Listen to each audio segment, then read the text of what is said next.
Om Shanti Shanti Shanti. In Shloka 54, Arjuna asks Bhagavan Krishna to explain the qualities of a Sthita Prajna. Sthita Prajnasya ka bhasha samadhistasya keshava.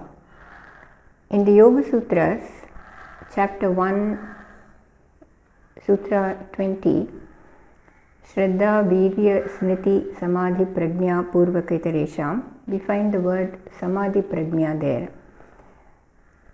Is Sthita Prajna the same as Samadhi Prajna?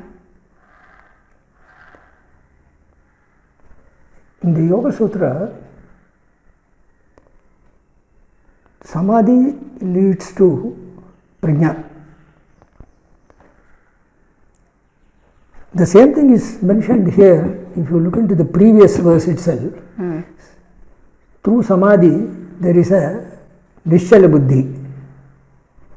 That is, Prajna means unchanging knowledge. Correct. Jna is to know something. Prajna means very well. To know something so well, an experiential, unchanging knowledge, a knowledge that does not waver, a knowledge that does not change. We have spoken about it in great detail in the videos on the Yoga Sutra about Prajna. Samadhi leads to that Prajna, and when that Prajna becomes extremely deep rooted and stays very firm, that is Sthita Prajna. It becomes a Sthita Prajna. So Arjuna is asking, how can such a person who has reached that state move about and then do various worldly activities? The word Jnanam also is used in the ancient Upanishads to refer to Prajna. The word Jnanam is usually translated as knowledge. The Yoga Sutra is very careful in using the words. For example, Patanjali uses the word mostly Khyati. Viveka Khyati. Viveka Khyati. It is not a sense of discrimination, a knowledge of the sense of discrimination, no. An experiential knowledge that arises out of Samadhi is what is spoken there as Prajna. That's why it doesn't change. Yeah, it doesn't change at all. It is a knowledge that the Prakriti or the outside world is ever changing. And this knowledge never changes for this person.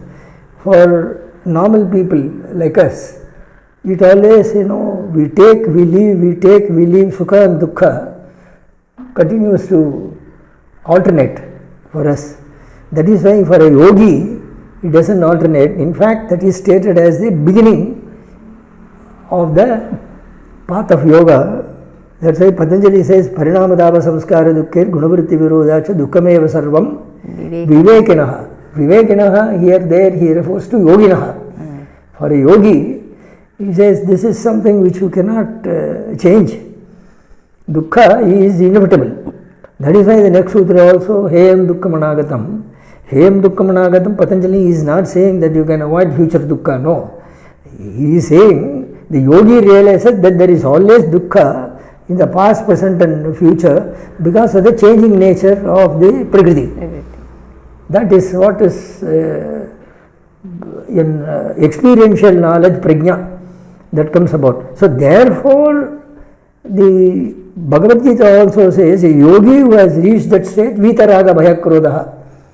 He says the one who has thrown away completely raga, desire, bhaya, fear, krodha, the hatred or dislike. This is what is spoken by Patanjali as raga, dvesha, abhinivesha.